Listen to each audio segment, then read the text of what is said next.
Dimmi tu Giancarlo se c'è un collegamento 张卡洛，你告诉我， per parlare di innovazione, di 连线 futuro, 是否好了？我们可以讨论创新、未来、移民、文化、进步、太空与和平。 spazio, di pace. 所以， Quindi buon pomeriggio a Elon Musk da 来自华盛顿的伊隆·马斯克，下午好，衷心感谢您，这是来自联盟党大会直接献给您的掌声。 谢谢。 Grazie per il tuo tempo. 感谢你抽出时间，你好吗？ La tua battaglia contro 首先，你在美国与官僚主义做斗争，削减浪费的情况如何？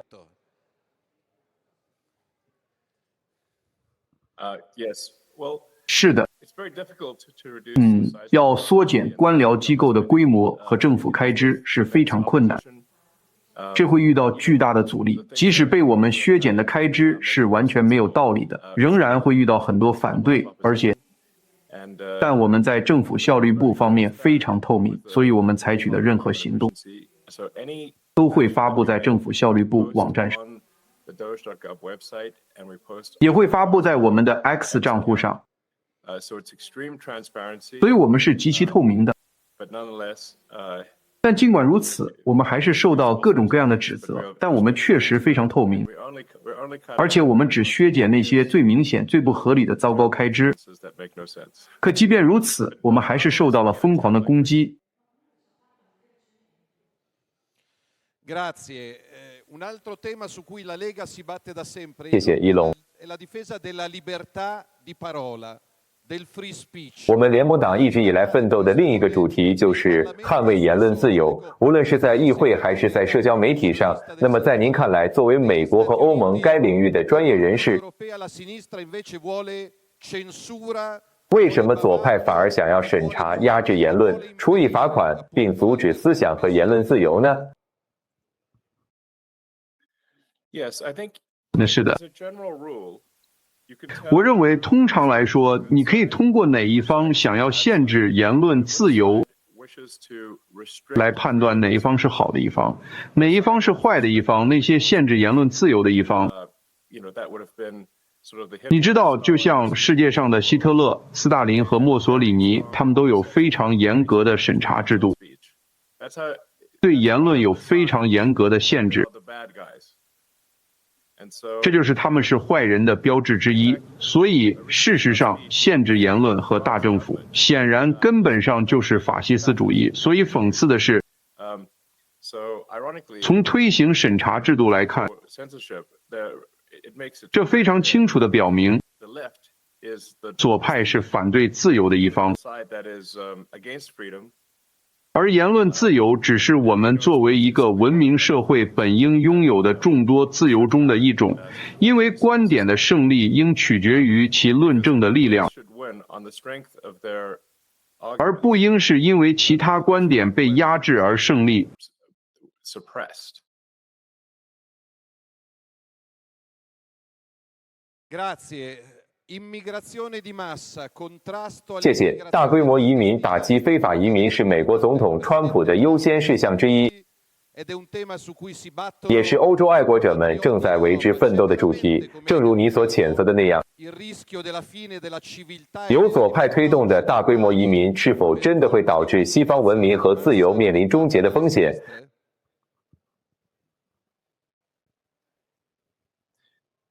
Yes. The mass 是的， immigration 大规模移民是疯狂的，它将导致任何允许不受限制的大规模移民的国家走向灭亡， mass immigration 那个国家将不复存在。 to exist. 归根结底， At the 这是 end 一 of 个 the day, 数字游戏， a numbers game. 一个关乎数量的问题。 If 全世界有80亿人口 the，world, 假设你的国家有，比如说 let's say you're a country 5000万、6000万人口， 50 million, 60 million, 或者说是一个中等规模的国家。 for medium 但即使是像美国这样拥有3.5亿人口的国家， million, 鉴于全世界有80亿人，只需要世界其他地方几% 的人口移入， the world to move to the 这个 country, 国家就不再是原来的国家了。 a country 一 is 个 not 国家不由地理决定， geography. A country is its people. 而由人民决定。这是个基本且显而易见的概念。我的意思是，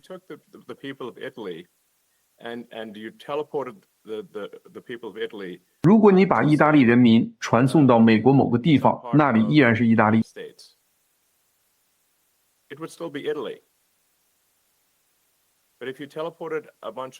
但如果你把世界其他地方的一群人传送到意大利的某个地方，而这里的意大利人已经被传送到美国了，那么这片地理区域就不再是意大利了。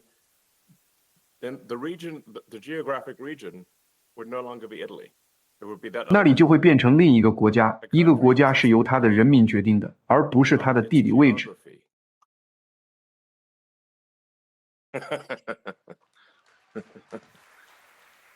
佛罗伦萨会场向您致以掌声。这里是文化与文明的摇篮，我们仅代表意大利人民向您表示感谢。最后2个问题，你之前谈到了恐怖主义，现在针对商店、工厂，甚至是你生产的汽车和社交媒体的袭击事件频发。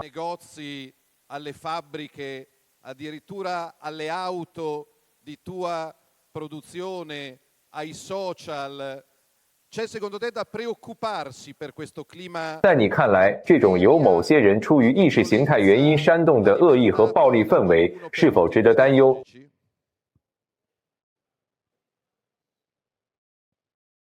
是的，我的意思是，我们清楚地看到，意大利乃至整个欧洲的袭击事件都在急剧增加，而旧媒体却在淡化这些袭击。但袭击、恐怖主义、杀害无辜民众的事件正在增加，每周都在增多，而且越来越多。我认为最终我们将在欧洲看到大规模的屠杀，这就是趋势。如果你简单推断一下欧洲恐怖袭击发生的频率，把这些数据点，也就是致命袭击次数与时间的关系，绘制成图表并延伸趋势线，就会发现，这最终会导致欧洲发生大屠杀。你的朋友、你的家人、你的孩子、你的父母都会受害，这就是最终的结局。数据很明确。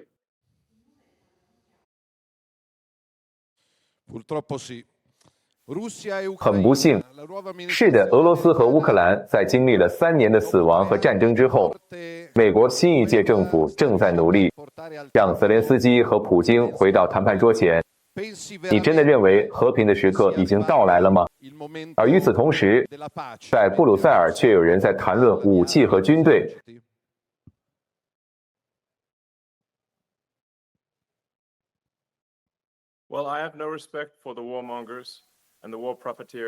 我对那些好战分子、战争贩子以及那些为了自身目的而希望战争永远持续下去的人毫无敬意。在我看来，这是邪恶的，因为当我和一些左翼人士交谈时，他们会说我们绝不能向俄罗斯屈服，我就会想，但你们没有任何取胜的计划呀。那么你们的意思就是我们每天把这些可怜的孩子们白白送进绞肉机里，而且看不到尽头，无休无止，这是残忍、不人道且毫无意义的。所以川普总统在这方面是对的，必须实现和平。是时候停止这场对年轻人和老年人的屠杀了，是时候停止这台毫无意义的死亡机器了，这才是问题的关键。有些人喜欢装出有同情心的样子，但实际上他们并没有。那些支持战争的人，他们表现出同情心，但他们是伪君子和骗子。如果你想要真正的同情心，我们就必须停止这种永无止境、毫无意义的日常杀戮，这才是真正的同情心。我们应该关心那些在乌克兰和俄罗斯战壕中死去的士兵。他们并不想去那里，他们是被征召入伍的，是被迫去那里的。他们是被迫的，乌克兰征兵，俄罗斯也征兵。他们被迫互相残杀，为什么？还要持续多久？是时候停止了。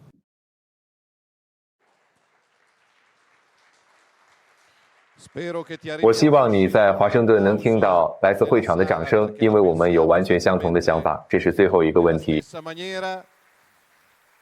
以免占用您太多时间。您是创新和未来愿景的典范，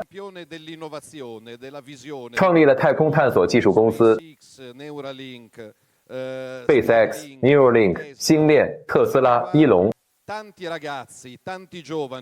现场有很多年轻人和企业家，在某些媒体煽动反美情绪的当下，您对意大利和意大利人民有什么寄语？关于意大利和美国的关系，请您给在场的联盟党大会的众多年轻人传递一个关于希望和未来的信息。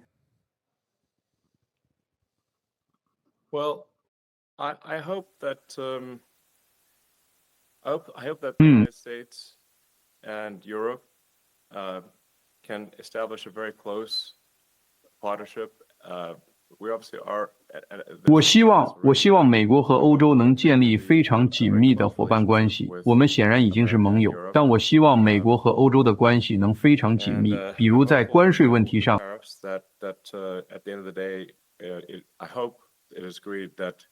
我希望最终双方能达成一致。在我看来，理想的情况是欧洲和美国都走向零关税，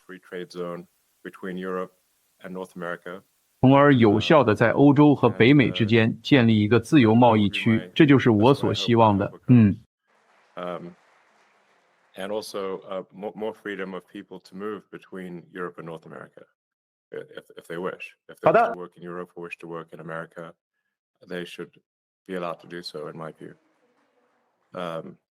So that has certainly been my advice to the president.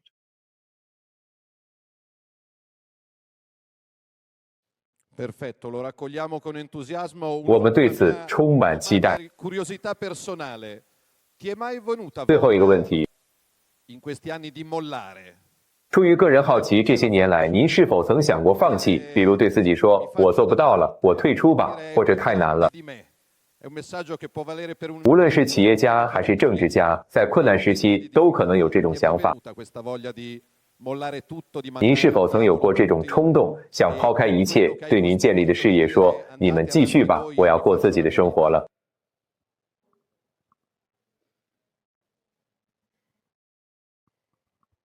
Well, I think.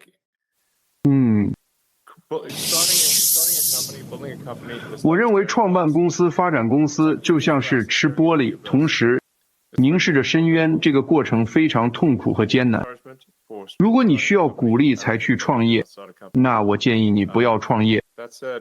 话虽如此，欧洲的法规过于严格了，有太多的规则和条例，让创办公司变得非常困难。而且这些规定过度保护大公司，牺牲了中小型企业的利益。所以最终的结果就是，欧洲有很多非常小的公司，然后有少数非常大的公司，但中间规模的公司却不多，因此需要有一种途径，让那些生产优质产品和服务的小公司能够扩大规模，最终成为大公司。但是，欧洲的大公司实际上已经成功控制了监管环节，他们其实并不想减轻监管负担，而且他们乐见这些法规，因为实际上，在某些情况下，这些法规保护了他们的双头垄断或垄断地位。所以说，真的，我认为政府应该站出来说不点。我们必须扶持小公司，让他们能够参与竞争，并且减少监管，因为欧洲的监管环境实在令人窒息，而布鲁塞尔更是极大地加剧了这种情况。所以你既要面对地方性法规、国家级法规，还要面对欧盟的法规。欧洲有太多的法规了，这使得创办公司并取得成功变得极其困难。所以我认为欧洲需要进行彻底的放松管制。如果这意味着要退出欧盟，那就退出欧盟。谢谢你，伊隆，感谢你抽出时间，我们视你为朋友，期待你来意大利，整个联盟党和意大利所有城市都向你致以拥抱。衷心感谢你的时间、友谊和想法，非常感谢。谢谢你，我爱意大利，我期待再次访问意大利。